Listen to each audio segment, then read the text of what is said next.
Trump ने वादा तो कर दिया, जिसे अमेरिकियों ने भी हाथों हाथ लिया कि भाई एक फोन कॉल करूंगा, शुरुआत में जैसे ही कार्यभार संभालूंगा युद्ध रुकवा दूंगा। क्या इतना आसान होगा ट्रंप के लिए इस वादे को पूरा कर पाना? क्या युद्ध रुकवा पाएंगे? ये ट्रम्प ने अपना जो डिबेट हुआ था उनका कमला हैरिस के साथ सितंबर में, हम्म। उसमें भी यही कहा था कि जो यूक्रेन का युद्ध है वो मैं 1 महीने के अंदर खत्म करवा दूंगा। बट उसके बारे में जब उसको उनको फॉलो अप क्वेश्चंस किए गए थे इसके बारे में कि आप इसका मतलब कि कैसे खत्म करेंगे, यूक्रेन की एड स्टॉप करेंगे या नेटो के ऊपर आप और प्रेशर लाएंगे कि वो इस वॉर को फंड करें, तो उसके बारे में उन्होंने अपनी डिबेट में भी कोई जवाब नहीं दिया था। और उसके बाद जो भी इनका कैंपेनिंग चला है उसमें भी there is been no solution. उन्होंने कुछ ये नहीं आपको बताया कि ये वो युद्ध कैसे खत्म करेंगे।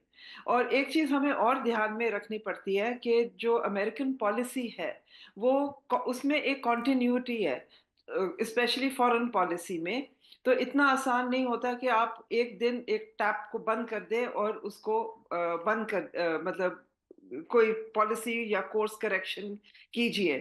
तो जैसे इंडो पैसिफिक के ऊपर भी ट्रम्प वन ने काफी बोला था कि we don't need to look so far. But Indo Pacific के लिए ट्रम्प एडमिनिस्ट्रेशन काफी इफेक्टिव साबित हुई थी ड्यूरिंग हिज फर्स्ट एडमिनिस्ट्रेशन।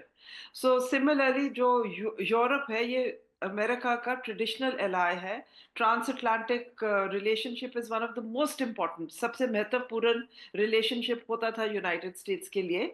तो उस रिलेशनशिप को खत्म करना, नेटो जो यूएस ने स्पॉन्सर किया था उसमें यस उन्होंने कहा था कि जो नेटो कंट्रीज हैं उनको कम से कम 2% अपना बजट का नेटो फोर्सेस की मेंटेनेंस और अपकीप के लिए देना चाहिए। सो ये चीजें उन्होंने जर्मनी वगैरह से प्राप्त कर ली हैं। बट टू से कि हम नेटो को छोड़ रहे हैं या यूक्रेन को अपनी डिवाइसेस पे छोड़ रहे हैं, इसमें बातचीत जरूर होगी। बट आई थिंक इतना आसान नहीं है कि आप ओवरनाइट इसको कॉन्फ्लिक्ट को खत्म कर दोगे। क्योंकि उसके बाद the only thing is Trump might be able to or he might try to negotiate a settlement. क्योंकि वो कहते हैं कि मेरा पुतिन के साथ बहुत अच्छा संबंध है। But it remains to be seen, क्योंकि कैंडिडेट होने के नाते आप बहुत कुछ बोल देते हैं, पर जब आप ऑफिस अज्यूम करते हैं प्रेसिडेंट का, तब आप देखते हो कि आपको थोड़ा सा उसके जो फॉलो अप एक्शंस हैं वो क्या होंगे, उसका नतीजा क्या हो सकता है। You have to think of a lot of repercussions. और इसका आपके जो दूसरे एलाइज हैं, जी। अमेरिकन एलाइज, उनके ऊपर क्या प्रभाव पड़ेगा वो भी उनको उसको सोचना पड़ेगा। यानी जिस तरह से हिंदुस्तान में हम देखते हैं कि भाई चुनावी भाषणों में जो कुछ वादे किए जाते हैं, जो कुछ बातें कही जाती हैं, वो चुनाव जीतने के लिए, एक परसेप्शन क्रिएट करने के लिए ज़्यादा होती हैं बनस्पत उनमें से कितनी अमली जामा पहन पाती हैं, ये हमेशा एक प्रश्न चिन्ह रहता है। तो कमोबेश उसी अंदाज में ट्रंप ने शायद अपना चुनाव भी लड़ा है। अशोक सजनहार जी, पूर्व डिप्लोमेट, हमारे साथ इस वक्त जुड़े हुए हैं। अशोक जी, एक और जो बड़ी अट्रैक्टिव अमेरिका के लोगों को ट्रंप की जो बयान थे उनमें से लगा था, वो थी उनकी इमिग्रेशन पॉलिसी को लेकर उनका स्टैंड। प्रोजेक्ट 2025 की भी एक पूरा का पूरा डिटेल उसमें आया था।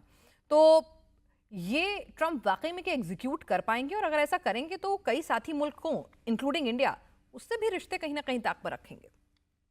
जी धन्यवाद। देखिए उन्होंने कहा है जैसे ही वो अपना पद ग्रहण करते हैं उसके अगले दिन ही वो कितने ही मिलियंस को जो इलीगल माइग्रेंट्स हैं यहाँ पर उनको वो डिपोर्ट कर देंगे। तो मेरे विचार से ये कहना बहुत आसान है, इसको करना बहुत मुश्किल है।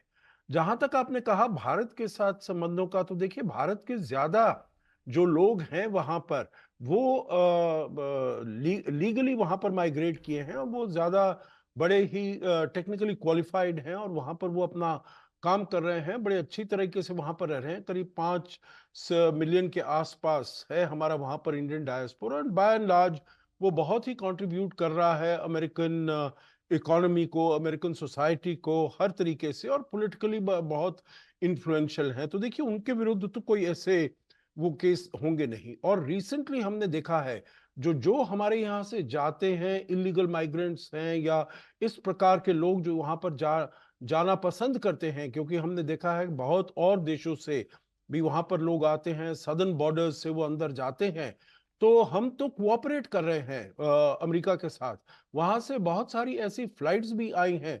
अभी हाल ही में करीब 1000 लोग आए थे वहां से, जिनको हमने वापस एक्सेप्ट कर लिया, क्योंकि इंडिया भारत सपोर्ट में नहीं है जो ऐसे इलीगल माइग्रेंट्स वहां पर जाए। देखिए, हम अपने देश में भी इलीगल माइग्रेंट्स को आने नहीं देना चाहते हैं, चाहे वो बांग्लादेश से आए और कहीं से आए। हम नहीं चाहते जो कोई इलीगल माइग्रेंट्स आए। तो हम अगर अपने देश में नहीं आने देना चाहते हैं, तो हम नहीं चाहते जो और देशों में भी जाएं, क्योंकि वहां पर भी वो मुश्किलें पैदा करेंगे, चाहे उनकी इकोनॉमी हो, उनकी अर्थव्यवस्था हो, उनका लॉ एंड ऑर्डर सिचुएशन हो, क्रिमिनलिटी हो, वहां पर उसको और ज्यादा इंट्रोड्यूस करें। तो हम तो उनके साथ कोऑपरेट कर रहे हैं, जैसे कि हम और देशों के साथ हमारा जो माइग्रेशन एंड मोबिलिटी एग्रीमेंट्स हैं, उसमें हम चाहते हैं जो लीगली जो आपको लोग चाहिए, जो आपकी अर्थव्यवस्था को सहारा दे सके और आगे ले जा सके और बढ़ावा दे सके, उनको हम भेजने में बहुत आपके साथ काम करेंगे, जी। परंतु इल्लीगल हम किसी को जाने नहीं देंगे।